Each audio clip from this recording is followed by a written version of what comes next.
नमस्कार, मैं अनुपमा देसाई जवलगी और आपका मेरे YouTube चैनल में स्वागत है।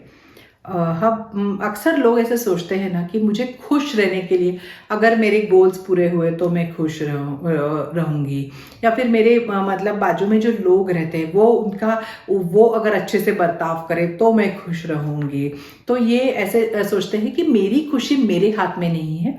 ये सारी जब मेरे आजू बाजू की परिस्थिति अच्छी हो जाएगी, सब मेरे मन के जैसे बिहेव करने लगेंगे, सब सारा ऐसे हो जाएगा, तभी मैं खुश रह सकती हूँ।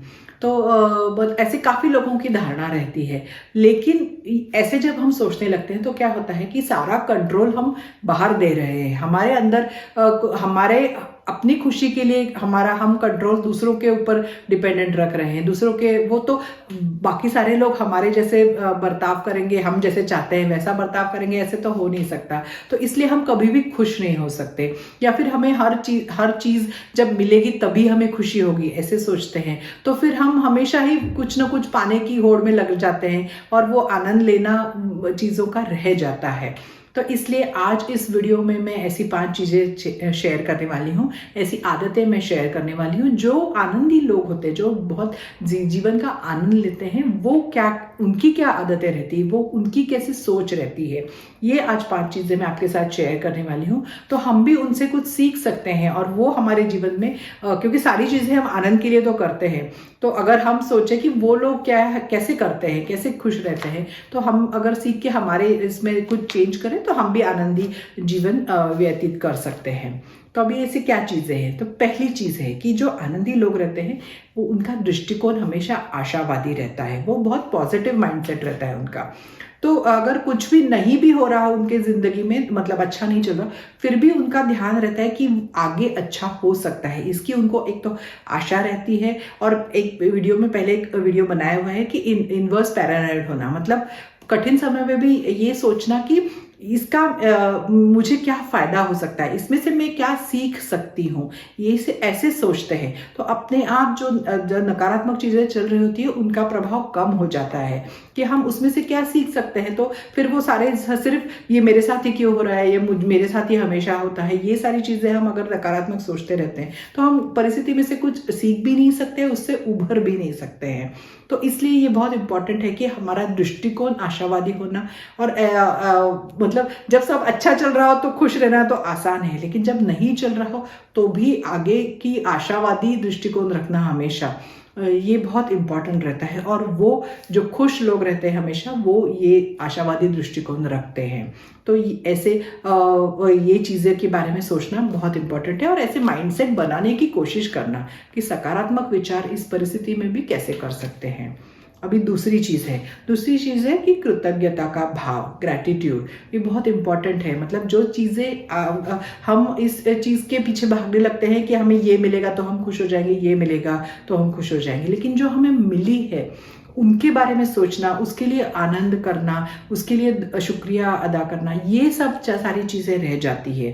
तो ग्रैटिट्यूड एक बहुत हाई वाइब्रेशन है। तो पहले हमें मिला है उसके प्रति तो कृतज्ञता का भाव रखना चाहिए, और फिर हमें ये आशा सपने देखने चाहिए कि और आगे इससे अच्छा क्या मिल सकता है।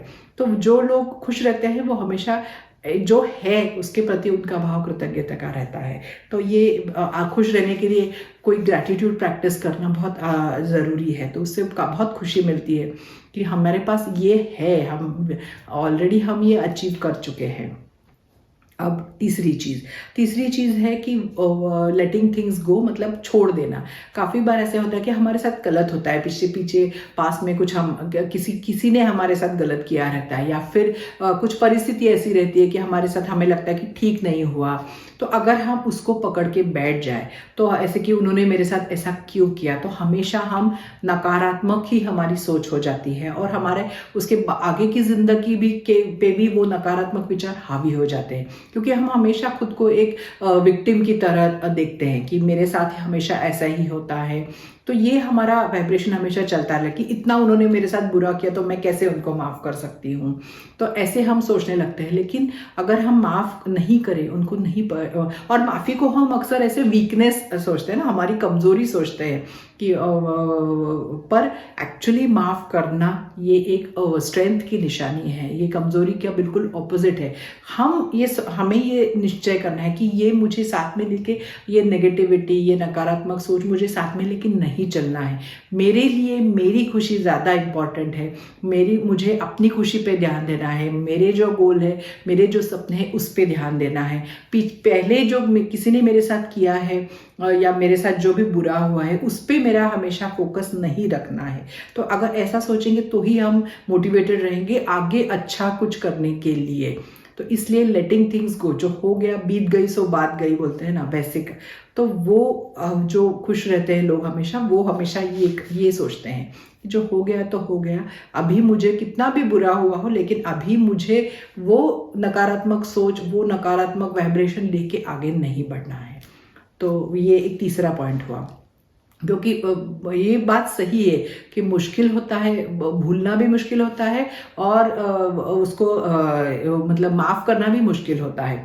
लेकिन हम अगर हमेशा उस चीज़ को ही याद करते रहेंगे, भूलने की कोशिश भी नहीं करेंगे, और माफ़ तो बिल्कुल, कैसे इतना बुरा किया तो कैसे माफ़ तो हो ही नहीं सकता, ऐसे अगर हम सोचेंगे तो उस व्यक्ति को तो कुछ नहीं होगा जिसने बुरा किया है, लेकिन हमारे साथ हमेशा वो नेगेटिविटी चलती रहेगी। और आप तो जानते हैं लॉ ऑफ अट्रैक्शन में भी हम बोलते हैं कि जितना हमारा वाइब्रेशन रहेगा वैसे ही नेगेटिव चीज़ें आती रहेंगी, तो ज़्यादा से ज़्यादा और हमारे साथ बुरा होने के चांसेस बढ़ जाते हैं। तो इसलिए वो छोड़ देना, वो सब भूल जाना और हमारे अपने लिए किसी को माफ़ करना, ये ज़्यादा ज़रूरी है और वो खुश लोग करते हैं। अभी चौथी चीज़ क्या है? चौथी चीज़ क्या है कि वो लोग हमेशा आज में जीते हैं।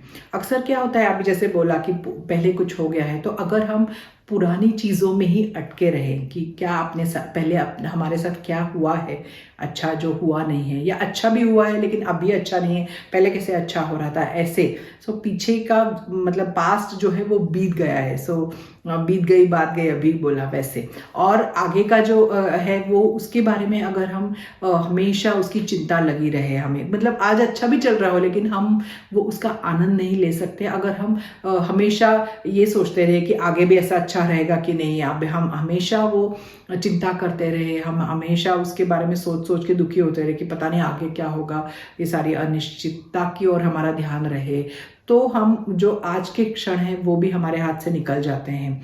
तो इसलिए वो आज में हमें जीना, आज के इसमें रहना, ये बहुत इम्पोर्टेंट है, क्योंकि इसी से हम खुश हो सकते हैं। पीछे रहे तो पीछे का हाथ से छूट गया है, आगे का हुआ नहीं है, तो जो है उस पर ध्यान देना, उस पर फोकस करना, और इसी से हम आज के क्षण में आनंद कैसे उठा सकते हैं, इस पे ध्यान देना ज़्यादा ज़रूरी है। तो इसी से हमें आनंदी हो सकते हैं। और अभी पांचवी चीज़ क्या है? तो जो खुश रहते हैं लोग, वो अपने छोटे से छोटे अचीवमेंट को, अपने छोटे से छोटे जो सफलता मिलती है उसको अप्रिशिएट करते हैं, उसका आनंद लेते हैं। कभी कभी क्या होता है कि हम बड़े बड़े सपने देखते हैं, लेकिन हम सोचने ऐसे लगते हैं ना कि ये जब पूरा होगा तभी मैं खुश होंगी, मतलब इतना 10 किलो मेरा अगर वजन कम हो जाए तो मैं खुश हो जाऊंगी, मेरा बैंक बैलेंस इतना होगा तभी मैं खुश हो जाऊंगी, अगर मुझे ये प्रमोशन मिला तो ही मैं खुश हो सकती हूँ। तो ऐसे हम सारा हमारा आनंद पे एक कंडीशन डाल देते हैं कि ये होगा तो खुशी होगी, ये होगा तो खुशी होगी। लेकिन जो खुश रहते हैं ना, हमेशा ऐसे नहीं रहता कि उनके हमेशा सारे सपने 1 मिनट में पूरे हो जाते हैं, वो भी उनकी तरफ कदम बढ़ा रहे होते हैं, लेकिन वो आनंद से कदम बढ़ाते हैं। तो ये जो मतलब जर्नी है, ये जो प्रवास है हमारा, वो उसको भी एंजॉय करना उतना ही इम्पोर्टेंट है। तो इसलिए छोटे मोटी जो भी सफलता है वो जर्नी में हमें मिलती है कि वो हमारे जहाँ है वहाँ से जहाँ हमें जाना है उसके बीच में काफ़ी पड़ाव आएंगे, तो हर पड़ाव को एंजॉय करना, उसको एक्नॉलेज करना कि हाँ ये मैंने अभी इतना तो किया है, ये अच्छा चल रहा है, इतना तो मेरे से हुआ है। ऐसा जब हम सोचते हैं तभी हम आगे कुछ करने के लिए मोटिवेटेड हो जाते हैं, क्योंकि आगे पहुंचने में तो काफ़ी टाइम लगता है, काफ़ी मेहनत लगती है। लेकिन अगर हम हमेशा सोचते कि अभी तो मैं नहीं पहुंचू, तब अभी कैसे खुश नहीं हो सकते, अभी जब होगा तभी खुश हो, तो ऐसे हम अपनी खुशी को आगे आगे करते रहेंगे, तो फिर हमारा वो मोटिवेशन ही चला जाता है बीच रास्ते में कि आगे कुछ काम करके वो मिलना है, हमें कुछ अचीव करना है, क्योंकि ये सारी बड़े बड़े जो गोल होते हैं वो तो धीरे धीरे ही हासिल होते हैं हमें। तो तो हर पड़ाव पे वो हमें एक्नॉलेज करना कि इतना तो हुआ है, अभी आगे निकलना है। तो वो खुशी, खुद का वो सक्सेस एक्नॉलेज करना, उसके लिए खुश होना, ये बहुत ज़रूरी है। और जो लोग हमेशा खुश रहते हैं ना, वो ऐसे सारे पड़ाव पे भी खुश रहते हैं, इसीलिए वो पूरा जर्नी एंजॉय करते हैं, ना कि जब पहुंचेंगे तभी खुश होंगे, ऐसे सोचना। तो ये 5 चीज़ें आज शेयर की है। देखिए कि आप इसमें से कौन सी आदत आप डाल सकते हैं जिससे कि आपका जीवन आज खुश हो। और खुशी जैसे जैसे हम अंदर से खुश होने लगते हैं, वैसे हमें यूनिवर्स भी और चीज़ें ला के देता है कि जिससे हमारी खुशी और बढ़े। सो खुशी के वाइब्रेशन में रहेंगे तो और खुश होने वाली चीज़ें मिलती रहेंगी, मैनिफेस्ट होती रहेंगी, अट्रैक्ट होती रहेंगी। वैसे खुश लोग मिलेंगे हमें जो खुद अंदर से खुश है, और हमें भी और ज़्यादा हमारी खुशी में वृद्धि होगी। तो करके देखते हैं। आपको अगर पसंद आए तो लाइक कीजिए, जिनको उसका फ़ायदा हो सकता है उनके साथ शेयर कीजिए, और ऐसे ही चैनल पे सब्सक्राइब करके वीडियो देखते रहिए। और अगले वीडियो में मैं एक नए विषय के साथ आपसे मिलूंगी। Thank you. नमस्कार।